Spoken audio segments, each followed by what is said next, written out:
Don't forget to subscribe and leave a comment on this video saying I subscribed. Let's get into it.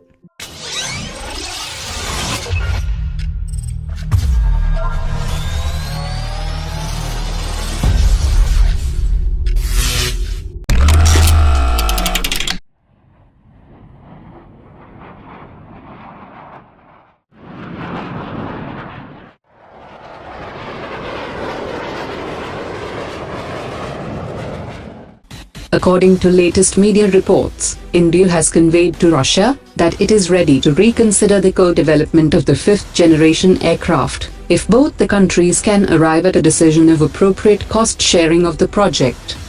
India was unwilling to go ahead with the joint development earlier, due to high cost involved in the project, which has been estimated at $30 billion, that is around 2 lakh crore rupees. India insisted on equal rights over the critical technology used in the aircraft, but Russia was not ready to share the critical technologies with India. In the negotiations for the project, India had insisted that it must get all the required codes and the access to critical technology so that it can upgrade the aircraft as per its requirements. In February 2016, both the countries had revived discussions on the project, after a clearance from the former defense minister. Interestingly, Hindustan Aeronautics is strongly pitching for the fifth-generation fighter jet project. The CEO of BrahMos Aerospace has said that a BrahMos test has been planned to be conducted in the third week of this month, which will validate the service life extension of the system. The test is aimed at increasing the life of BrahMos from 10 to 15 years, and it will allow the armed forces to maintain an inventory of the BrahMos system for a longer duration. The Modi government has taken its first steps towards restructuring the DRDO, by reviving the DRDO Science and Technology Management Council, and by doubling the financial powers of the Secretary of DRDO to 150 crore rupees.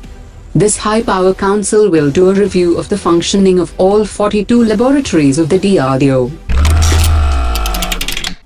India's External Affairs Minister has laid out a fresh approach that will be adopted by India to deal with China's increasing engagement in the neighborhood of South Asia and Indian Ocean region. The approach starts with tracking the activities of China and then pursuing India's own projects and commitments, and educate and advise neighbors on the consequences of engaging with China. Maldives and Pakistan have signed a memorandum of understanding to support Maldives' infrastructure development in power sector. A 4-member delegation of Maldives State Electric Company was on a 6-day state visit to Pakistan to learn from the experience of the country's Water and Power Development Authority.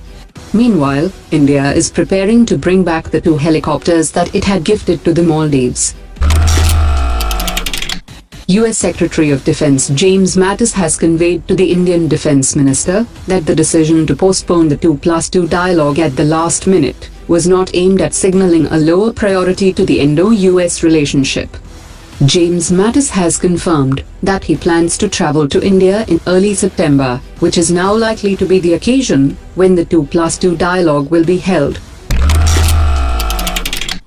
Japan will send a large helicopter carrier to the South China Sea and the Indian Ocean for a second straight year, as it looks to bolster its presence in the strategic maritime region.